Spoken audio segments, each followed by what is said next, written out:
O que era para ser apenas mais uma edição tranquila do Altas Horas se transformou em um verdadeiro campo de batalha ideológico.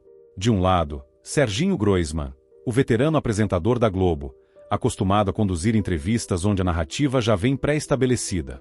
Do outro, Nicolas Ferreira, o jovem deputado conservador que, com uma oratória afiada e sem papas na língua, estava prestes a desafiar o monopólio progressista no palco da TV aberta. Desde o anúncio de sua participação, as redes sociais estavam em polvorosa. Progressistas celebravam a oportunidade de ver Nicolas ser desmascarado em rede nacional. Conservadores, por outro lado, viam a ocasião como uma armadilha, um ambiente hostil, onde qualquer deslize poderia ser usado contra ele. Mas Nicolas não é do tipo que recua. Ele sabia exatamente onde estava pisando. A plateia estava cheia de jovens universitários, um público tradicionalmente inclinado ao progressismo. Algumas celebridades convidadas trocavam olhares cúmplices entre si, esperando o momento certo para rir ou ironizar qualquer resposta do deputado. O clima estava preparado para um espetáculo onde Serginho, um mestre na arte da condução sutil, tentaria colocar Nicolas contra a parede. O programa começou com o tom descontraído de sempre. Serginho sorriu, ajeitou os óculos e, com a leveza de quem já tem décadas de experiência na TV, deu o tom da conversa. Nicolas, seja bem-vindo. Você é um dos nomes mais comentados da política hoje. E muita gente se pergunta, como alguém tão jovem pode ter ideias tão ultrapassadas? A plateia soltou risadas abafadas. Uma provocação leve, disfarçada de curiosidade. Mas Nicolas já conhecia essa estratégia. Ele sorriu de canto e respondeu com a tranquilidade de quem não se intimida. Serginho, eu vejo essa pergunta como uma grande ironia. Porque se tem algo ultrapassado, é essa narrativa de que só existe um caminho para os jovens. Se fosse verdade, eu não teria sido o deputado mais votado do Brasil. A verdade é que existe uma juventude conservadora que vocês insistem em ignorar. Mas eu estou aqui justamente para mostrar que essa juventude tem voz, e não precisa da aprovação de ninguém para existir. O sorriso de Serginho permaneceu no rosto, mas os olhos entregavam que ele não esperava essa resposta tão afiada logo de cara. A plateia ficou em silêncio por um instante. O jogo havia começado. O apresentador decidiu mudar de estratégia, tentando um tom mais professoral. Mas veja, Nicolas, os tempos mudam, a sociedade evolui. Você não acha que insistir em certos valores do passado é, de certa forma, um retrocesso? Nicolas se ajeitou na cadeira, como se estivesse se preparando para um contra-ataque certeiro. Serginho, você fala em evolução, mas a verdade é que o que tentam vender como avanço muitas vezes é apenas destruição de valores. Família, mérito, liberdade, isso não é passado, isso é base. O problema é que quando um jovem diz que quer estudar, trabalhar e construir algo sem depender do Estado, ele é atacado. E por quem? Pela mesma mídia que prega a evolução, mas não tolera o contraditório. A reação da plateia foi dividida. Alguns aplausos tímidos surgiram, mas foram rapidamente abafados por um burburinho desconfortável. Serginho percebeu que não poderia manter o tom casual por muito tempo. Precisaria ser mais incisivo. Mas, Nicolas, vamos combinar. Você defende um modelo de sociedade que, em muitos aspectos, já foi superado. Quando você fala de família tradicional, por exemplo, você não acha que está ignorando a realidade de milhões de pessoas que vivem de formas diferentes? Será que sua visão não é limitada? Nicolas sorriu. Agora sim, o jogo estava ficando interessante. Eu acho que o verdadeiro problema é a hipocrisia desse discurso. Você fala em aceitar todas as formas de vida, mas não aceita que milhões de brasileiros pensem diferente de você. O conceito de família não é uma opinião minha, ele é um pilar da sociedade. E quando alguém como eu defende isso, vocês tentam me pintar como radical. Mas eu te pergunto, o radicalismo está em quem defende a família ou em quem quer destruí-la? A provocação pegou em cheio. Pela primeira vez, Serginho hesitou antes de responder. Ele percebeu que Nicolas estava completamente confortável no debate, e que talvez o jogo não fosse tão fácil quanto ele imaginava. O embate estava apenas começando, e a plateia, até então acostumada a um monólogo progressista na TV, sentia que estava prestes a assistir a um confronto como nunca antes. A tensão no estúdio estava no ar. Serginho Groisman, um veterano experiente no jogo da comunicação, percebeu que não poderia derrubar Nicolas Ferreira com uma abordagem sutil. Seu plano original, desarmá-lo com um tom amigável e perguntas aparentemente neutras, não havia funcionado. Nicolas não só identificara as indiretas, como também as rebatia com argumentos afiados e rápidos. A plateia, que no início estava confortável, agora demonstrava certa inquietação. Serginho sabia que era hora de mudar a estratégia. Precisava pressioná-lo de forma mais direta. Recentemente tem circulado muito nas redes sociais um tal de Manual do Patriota Cristão. Esse livro já tem milhões de exemplares vendidos e estão dizendo que ele revela segredos sobre o PT, o STF e até sobre as grandes mídias. Você acredita mesmo nessas coisas, ou será que isso é apenas mais uma teoria da conspiração da direita? A plateia aplaudiu com empolgação. Com sorrisos maldosos, eles estavam ansiosos para saber como ele sairia dessa. Esse livro está incomodando justamente porque ele mostra aquilo que vocês escondem. Ele escancara as manobras da esquerda, revela como a mídia manipula as notícias e ensina o povo a não cair mais nas armadilhas que vocês fazem todo dia aqui na mídia. E mais, ele também alerta sobre como vocês estão atacando os valores da família e tentando tirar Deus das nossas casas com seus programas. Todos da plateia ficaram paralisados. Será que aquilo era verdade? Mas o apresentador continuou. Esse livro realmente está viralizando, mas muita gente tem dúvidas sobre o que realmente tem lá dentro. Será que as pessoas não estão cansadas de tentar desmascarar algo que não existe? A plateia aplaudiu mais uma vez, mas todos ouviram em resposta. As pessoas estão cansadas de não serem respeitadas, de serem manipuladas pela mídia e da corrupção que está afundando esse país. E é por isso que o povo está acordando. Quem quiser saber a verdade que vocês tanto escondem, o link para baixar o Manual do Patriota Cristão estará no primeiro comentário fixado deste vídeo. Leiam e tirem suas próprias conclusões. Serginho continuou, agora, com confiança que Nicolas iria se desestabilizar. Nicolas, você fala muito sobre liberdade de expressão, mas ao mesmo tempo, você defende que certas vozes sejam caladas. Recentemente, vimos políticos conservadores pedindo censura para determinados conteúdos na mídia, enquanto alegam que são perseguidos. Não é contraditório? A plateia reagiu com murmúrios de aprovação. Era um ataque perigoso, associar conservadores àquilo que mais condenavam, a censura. Mas Nicolas não piscou. Olha, Serginho, eu acho que essa é uma tática interessante. A mídia progressista distorce completamente os fatos e depois finge que estamos pedindo censura. O que acontece é simples. Existe uma diferença enorme entre censura e responsabilidade. O que queremos é que os veículos de comunicação parem de manipular a realidade e vendê-la como verdade absoluta. Isso não é censura. Isso é um pedido por honestidade. Serginho se ajustou na cadeira. Não esperava uma resposta tão direta e bem articulada. Mas ainda não estava pronto para recuar. Certo, Nicolas. Mas vamos ser francos. Quando você critica a mídia, não está apenas reclamando da forma como os fatos são apresentados. Você quer que certos discursos simplesmente desapareçam. Quer um exemplo? Você já sugeriu que professores que promovem pautas progressistas em sala de aula deveriam ser punidos. Isso não é um ataque à liberdade de ensino? Nicolas balançou a cabeça e soltou uma risada breve, como quem já previa aquele argumento. Serginho, isso não é liberdade de ensino, isso é doutrinação. Existe uma diferença entre ensinar e manipular. Você já viu algum professor ser perseguido por ensinar matemática ou história de forma neutra? Não. O problema acontece quando o professor usa a sala de aula para impor suas opiniões políticas, como se fosse a única verdade. Os pais têm direito de saber o que seus filhos estão aprendendo, e o Estado tem o dever de garantir que a educação seja sobre conhecimento, não sobre ativismo. A resposta foi um golpe certeiro. A plateia se dividiu entre aplausos e um silêncio incômodo. Algumas câmeras focaram nos rostos dos convidados progressistas, que começaram a trocar olhares entre si. Serginho, percebendo que perderá terreno, mudou o foco. Bom, Nicolas, você diz que defende os valores tradicionais e a liberdade do cidadão, mas, ao mesmo tempo, apoia governos que cerceiam direitos. Como você explica essa contradição? Nicolas sorriu. Era exatamente esse tipo de argumentação que ele esperava. A questão aqui é: quais direitos? O que a esquerda chama de direito muitas vezes não passa de um privilégio disfarçado. Veja bem, Serginho, um cidadão que quer trabalhar e sustentar sua família tem menos direitos do que alguém que vive de assistencialismo. Você realmente acha que isso é justiça? O apresentador cruzou os braços e, por um momento, pareceu hesitar. Ele sabia que a narrativa tradicional que usava para confrontar políticos conservadores não estava funcionando da forma esperada. Foi então que ele tentou mais uma cartada.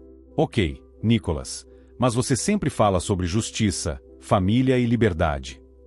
O que você me diz das minorias? Você não acha que seu discurso ignora as necessidades de grupos historicamente marginalizados? Nicholas inclinou-se levemente para a frente, sinal de que ia responder com ainda mais firmeza. Serginho, a única coisa que eu ignoro são as mentiras que tentam empurrar para a sociedade. O Brasil não precisa de uma guerra de identidades. O que o povo quer é segurança, emprego e respeito. Mas o que a esquerda faz? Divide as pessoas, rótula todo mundo, cria inimigos imaginários para justificar um Estado inchado e controlador. E eu te pergunto, quem realmente se beneficia disso? O povo ou aqueles que vivem de criar narrativas? A plateia ficou em silêncio por alguns segundos. Era o primeiro momento em que Serginho Groisman não conseguiu responder imediatamente. Ele olhou para a produção, como se estivesse reorganizando sua linha de raciocínio. O embate estava apenas começando, mas, naquele instante, uma coisa era evidente. Nicholas Ferreira não estava ali para ser encurralado, e começava a inverter o jogo. O embate já não era mais uma simples entrevista, era um verdadeiro confronto de narrativas. Nicholas Ferreira mantinha-se firme, respondendo com precisão cirúrgica a cada tentativa de Serginho Groisman de colocá-lo contra a parede. O apresentador, acostumado a ter o controle da conversa, sentia que a situação fugia do seu domínio. Ele precisava de um novo ataque. Algo que pudesse abalar a confiança do deputado e restaurar o clima de superioridade progressista no programa. Serginho cruzou as pernas e adotou um tom mais incisivo. Nicholas, você fala tanto sobre defender a família e os valores cristãos, mas veja bem, estamos em um país laico. Você não acha que impor essa visão para toda a sociedade é desrespeitoso com quem pensa diferente? A plateia vibrou com a provocação. Para os espectadores acostumados com a narrativa progressista, aquela era uma questão irrefutável. Mas Nicholas já esperava esse tipo de jogada. Ele inclinou-se levemente para a frente, demonstrando que estava pronto para mais um contra-ataque. Serginho, essa é a mesma falácia de sempre. Dizer que o Brasil é um país laico não significa que é um país ateu. O Estado laico existe para garantir liberdade religiosa, e não para eliminar a influência da fé na sociedade. Se fosse assim, teríamos que tirar a palavra Deus do hino nacional, remover as referências cristãs da Constituição e demolir todas as igrejas históricas do país.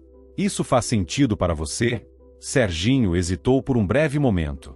Era uma resposta lógica e difícil de rebater. Mas ele não podia recuar. Mas, Nicholas, quando você defende que pautas religiosas guiem decisões políticas, não está ignorando a pluralidade da sociedade. Afinal, nem todos compartilham dos mesmos valores que você. Nicholas Soryu. O argumento era fraco. Interessante, Serginho, porque essa pluralidade que você defende parece valer apenas para um lado. Quando a mídia e os progressistas tentam impor uma visão de mundo, ninguém fala nada. Quando escolas ensinam ideologia de gênero sem o consentimento dos pais, ninguém diz que isso ignora a pluralidade. Agora, quando conservadores defendem sua visão, aí vocês gritam Estado laico. O problema aqui não é a pluralidade, é o desejo de calar quem pensa diferente. A plateia se dividiu. Parte do público ainda resistia a qualquer argumento que contrariasse a narrativa progressista, mas outra parte, especialmente os que estavam ali apenas como espectadores casuais, começava a perceber que Nicholas não era o vilão que tentavam pintar. Serginho percebeu que o clima estava mudando. Ele precisava recuperar o controle. Bom, Nicholas, você fala muito sobre liberdade, mas, ao mesmo tempo, vemos políticos conservadores apoiando medidas que restringem certos direitos. Você defende o Estado mínimo, mas não é exatamente esse Estado que quer intervir em temas como casamento gay e direitos reprodutivos? Dessa vez, a provocação veio acompanhada de aplausos mais entusiasmados da plateia. Era um tema sensível e que costumava causar polêmica. Mas Nicholas não recuou.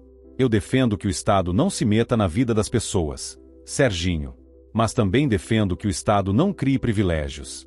Quando falamos de casamento, por exemplo, a questão não é impedir ninguém de viver como quiser, mas sim se o Estado deve reconhecer e financiar determinadas uniões. Se duas pessoas querem viver juntas, elas são livres para isso. Mas será que o Estado deve conceder benefícios para qualquer tipo de arranjo social só porque um grupo militante quer? Essa é a verdadeira discussão. Serginho tentou interromper, mas Nicholas continuou. E sobre direitos reprodutivos, vamos parar de usar eufemismos. Estamos falando de aborto. E a minha posição é simples: a vida começa na concepção. O primeiro direito humano é o direito à vida. O progressismo fala de defender os mais vulneráveis, mas ignora completamente o bebê no ventre da mãe. Isso não é hipocrisia? A reação da plateia foi mista.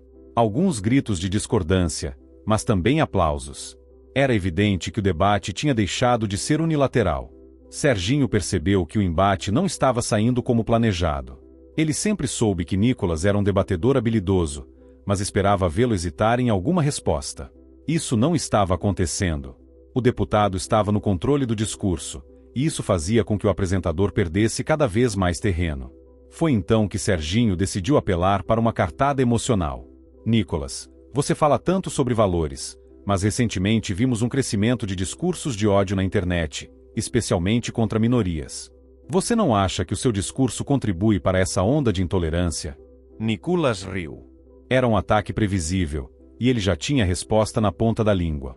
Esse é o truque mais velho do mundo, Serginho. Quando não conseguem debater ideias, tentam me associar ao discurso de ódio. Mas me diga, desde quando discordar de alguém virou crime? Desde quando defender a família virou ódio? O que está acontecendo é simples. Vocês não querem debate, querem censura. Serginho ficou visivelmente incomodado. Ele sabia que, em uma mesa onde o progressismo sempre dominou, Nicolas estava conseguindo equilibrar o jogo, ou até mesmo virar a balança a seu favor. O estúdio estava dividido. Alguns membros da plateia olhavam para o apresentador esperando um contra-ataque definitivo, enquanto outros simplesmente absorviam o que estavam ouvindo. Nicolas, com sua postura tranquila e confiante, fazia exatamente o que seus adversários temiam. Ele não apenas resistia, ele estava vencendo. O embate estava longe do fim, mas uma coisa era certa: o domínio da Globo sobre a narrativa já não era mais absoluto. O estúdio estava tomado por um clima de tensão. Nicolas Ferreira havia se mostrado um adversário à altura, talvez até mais forte do que Serginho Groisman esperava. O apresentador, um dos maiores símbolos do progressismo na televisão brasileira, tentava manter a postura de entrevistador imparcial, mas sua linguagem corporal deixava claro que ele estava incomodado. A plateia estava dividida. O jogo já não era tão simples como nos debates tradicionais, onde o entrevistador moldava a narrativa e o convidado era obrigado a se defender. Nicolas não estava ali para ser refém de um monólogo, ele estava ali para enfrentar e expor a hipocrisia do discurso progressista. Serginho sabia que precisava de um golpe certeiro, algo que desestabilizasse Nicolas, o colocasse na defensiva e restaurasse o domínio do debate. Foi então que ele decidiu mudar de tom. O sorriso amigável desapareceu. Seu olhar ficou mais sério. A plateia percebeu a mudança sutil, e o silêncio no estúdio tornou-se absoluto. Nicolas, me responda com sinceridade. Você se diz um defensor do povo, da família e dos valores. Mas por que você e seus aliados sempre atacam quem pensa diferente? Por que a direita sempre parte para o confronto e nunca busca o diálogo? A provocação foi clara. Serginho queria pintar Nicolas como um extremista, alguém que não respeitava o contraditório e que representava uma ameaça ao bom debate democrático. Mas Nicolas não hesitou. Ele já havia visto esse truque antes. Serginho, eu entendo o que você está tentando fazer. Você quer me pintar como alguém agressivo, intolerante, alguém que não busca diálogo. Mas a pergunta que eu te faço é: diálogo com quem? Com quem me chama de fascista por defender a família? Com quem me chama de discurso de ódio só porque eu acredito que homens não podem competir em esportes femininos? Com quem quer calar qualquer opinião diferente? A plateia reagiu imediatamente. Murmúrios surgiram, e algumas pessoas começaram a bater palmas. Serginho arregalou os olhos, surpreso com a virada do jogo. Nicolas prosseguiu, elevando o tom, mas sem perder a firmeza. O que vocês chamam de diálogo nada mais é do que uma via de mão única. Se um progressista fala, ele está educando. Se um conservador responde, ele está atacando. Isso não é debate, isso é censura disfarçada. E vocês fazem isso o tempo todo. A reação da plateia se intensificou. O desconforto era evidente, mas também era impossível ignorar que Nicolas tinha acabado de expor a hipocrisia do discurso progressista. Serginho engoliu seco. Ele sabia que estava perdendo terreno e precisava recuperar o controle. Foi então que decidiu partir para uma cartada arriscada. Ele olhou diretamente para Nicolas e soltou a provocação que poderia definir o rumo do debate. Nicolas, você fala tanto sobre conservadorismo, sobre defender a verdade, Mas você não acha que essa sua retórica inflamada incentiva a intolerância? Você realmente acha que está ajudando o Brasil ou apenas dividindo ainda mais o país? A pergunta veio carregada de emoção. Serginho queria transformar Nicolas no vilão do debate. Mas Nicolas estava preparado. Ele respirou fundo e respondeu com a frieza de quem já estava acostumado a esse tipo de armadilha. Serginho, eu não divido o país. O que divide o país são as mentiras que vocês contam todos os dias na televisão. O que divide o país é uma imprensa que distorce fatos para criar inimigos imaginários. O que divide o país é um grupo que se acha dono da verdade e tenta silenciar qualquer um que pense diferente. O silêncio no estúdio foi absoluto. Nenhuma risada, nenhum burburinho. Nada. E então, um estrondo. A platea explodiu. Algumas pessoas começaram a aplaudir com força. Outras estavam claramente desconfortáveis, mas não conseguiam negar que Nicolas havia atingido um ponto fraco. Serginho olhou para os lados, buscando apoio na produção. Algumas câmeras focalizaram os rostos de convidados progressistas, que pareciam não acreditar no que estava acontecendo. Nicolas continuou, agora com um tom ainda mais incisivo. Vocês sempre falam de união, mas só aceitam essa união se for do jeito de vocês. Se alguém questiona suas narrativas, vocês chamam de discurso de ódio. Se alguém aponta a hipocrisia do progressismo, vocês chamam de ataque à democracia. Mas deixa eu te dizer uma coisa, Serginho, a verdade não precisa da permissão de vocês para existir. A resposta foi definitiva. Era o momento exato em que o jogo havia virado completamente. Serginho tentou manter a compostura. Ele ainda era o apresentador, e não poderia demonstrar que havia perdido o controle do debate. Mas a verdade era inegável. Nicolas Ferreira havia deixado o jornalista sem saída. A câmera focou em Serginho. Ele respirou fundo, recompôs-se e tentou seguir para outro tema, mas o estrago já estava feito. A plateia não era mais 100% dele. O programa já não era mais um monólogo progressista. Nicolas Ferreira havia mudado o jogo, e a reação da internet não tardaria a explodir. O estúdio do Altas Horas já não era o mesmo do início do programa. A tensão no ar era evidente. O que antes parecia uma arena controlada por Serginho Groisman havia se tornado um campo de batalha onde Nicolas Ferreira não apenas resistia, ele estava vencendo. A plateia, inicialmente hostil, agora estava dividida. Alguns espectadores progressistas estavam desconfortáveis, trocando olhares inseguros. Outros, mesmo relutantes, pareciam impressionados com a firmeza do jovem deputado. O silêncio de alguns convidados mais alinhados ao discurso de Serginho denunciava o impacto que o debate estava causando. Serginho, sentindo que o programa já não seguia seu roteiro habitual, decidiu arriscar sua última cartada. Ele sabia que, se não fizesse algo rápido, sairia dali humilhado. Ele inclinou-se para a frente, ajustou os óculos e, com um tom calculadamente solene, lançou seu ataque final. Nicolas, você fala tanto sobre defender a verdade, mas, na prática, você se alia a políticos que espalham fake news, que promovem desinformação e que atacam a democracia. Como você se sente sabendo que faz parte desse movimento? O ataque era direto e perigoso. Serginho sabia que a grande mídia constantemente associava conservadores a fake news como uma forma de desmoralizá-los. Era um argumento projetado para enfraquecer Nicolas e deixá-lo em uma posição defensiva. Mas Nicolas não caiu na armadilha. Ele sorriu, olhou para a plateia e, com uma calma impressionante, começou a desmontar a narrativa. Serginho, essa é a tática clássica de vocês. Quando não conseguem vencer no argumento, apelam para o rótulo de fake news. Mas me diz uma coisa, quem decide o que é verdade? A Globo? A Folha de São Paulo? O Twitter da militância progressista? A provocação pegou em cheio. A plateia reagiu com um misto de choque e aprovação. Alguns começaram a rir, enquanto outros olhavam para Serginho esperando uma resposta. Nicolas não parou por aí. Sabe o que é engraçado? Quando vocês erram, chamam de erro jornalístico. Quando nós acertamos, chamam de fake news. Se conservadores questionam algo, são desinformadores. Mas quando a grande mídia espalha mentiras, ninguém é punido. Quem foi que passou anos dizendo que não havia corrupção em certos governos e depois foi desmentido pelos fatos? Quem foi que fez matéria para desmoralizar empresários conservadores e depois precisou se retratar? Quem foi que disse que um certo candidato tinha certeza absoluta de vitória e depois fingiu que nada aconteceu? O auditório explodiu. O ataque foi certeiro. Até mesmo pessoas na plateia que antes estavam em silêncio agora murmuravam entre si, claramente impactadas. Serginho sentiu o golpe. Ele sabia que não tinha uma resposta convincente. Mas, mesmo assim, tentou reagir. Mas Nicolas, a imprensa tem um papel fundamental na democracia. Nicolas não deixou que ele terminasse.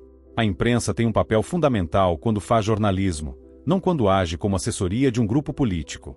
O problema não é a existência da imprensa. O problema é a militância travestida de jornalismo. O problema é quando jornalistas escolhem quem pode ou não falar. O problema é quando uma emissora inteira decide que só existe uma versão dos fatos. E se alguém ousa questionar, é fake news. A plateia foi ao delírio. A reação foi avassaladora. Algumas pessoas aplaudiram de pé. Outras apenas riam, incrédulas com o que estavam testemunhando. O silêncio constrangedor de alguns convidados progressistas era um claro sinal de que a narrativa estava ruindo diante dos olhos de todos. Serginho olhou para os lados, procurando apoio na produção do programa. Mas nem mesmo seus aliados estavam confortáveis para ajudá-lo. Ele havia sido colocado contra a parede de uma maneira que não esperava. E então, veio o golpe final. Nicolas olhou diretamente para o apresentador e, com um tom sério, encerrou sua fala de forma devastadora. Sabe qual é a grande ironia, Serginho? Eu não preciso de uma grande emissora para falar o que penso. Eu não preciso de roteiros, de plateia filtrada ou de câmeras favoráveis. Eu falo o que milhões de brasileiros pensam todos os dias. E a verdade, meu amigo, é que vocês não têm mais o monopólio da informação. O povo está acordando. Bom. Foi o golpe de misericórdia. O estúdio ficou em silêncio absoluto. Por alguns segundos, ninguém soube como reagir. Serginho Groisman, o veterano apresentador, símbolo da TV progressista, estava sem palavras. A produção do programa trocava olhares nervosos. E então, um som inesperado tomou conta do auditório. Aplausos. Dessa vez, não foram apenas alguns tímidos. A reação foi espontânea e impossível de ignorar. Algumas pessoas da plateia conservadora vibravam. Mesmo aqueles que discordavam de Nicolas pareciam ter percebido que algo grandioso havia acontecido. Serginho tentou encerrar rapidamente, com um sorriso amarelo e um comentário genérico sobre a importância do debate de ideias. Mas a verdade era clara para todos ali. Nicolas Ferreira havia vencido. A narrativa progressista, tão acostumada a dominar o discurso, havia sido completamente desmontada, e bem diante das câmeras da própria Globo. O debate não era mais apenas uma entrevista. Era um marco na TV brasileira. E agora, a internet estava prestes a explodir. A repercussão foi imediata. O embate entre Nicolas Ferreira e Serginho Groisman dominou as redes sociais e se tornou o assunto mais comentado do país. A grande mídia tentou, sem sucesso, controlar os danos. Portais como o UOL e Folha de São Paulo publicaram matérias minimizando o debate, tentando pintar Nicolas como um extremista e distorcendo suas falas. Manchetes como Serginho enfrenta discurso ultraconservador no Altas Horas e Nicolas espalha desinformação na TV foram rapidamente desmascaradas pelo público. Influenciadores progressistas, que antes faziam questão de amplificar qualquer embate político, tentaram mudar de assunto. Mas não havia mais como fugir. O estrago já estava feito. O Brasil inteiro viu o que aconteceu. A Globo, que tantas vezes ditou o rumo das narrativas, dessa vez não conseguiu abafar os fatos. Os cortes do debate continuaram viralizando, e milhões de brasileiros assistiam à cena sem a manipulação da imprensa. Nicolas não apenas sobreviveu ao ambiente hostil. Ele venceu. Agora eu quero saber de você. O que achou desse embate? Quem realmente saiu vitorioso nessa história? Deixe sua opinião aqui nos comentários. E claro, se gostou do vídeo, já deixa o like, se inscreve no canal e ativa o sininho para não perder nenhum conteúdo como esse. Até a próxima!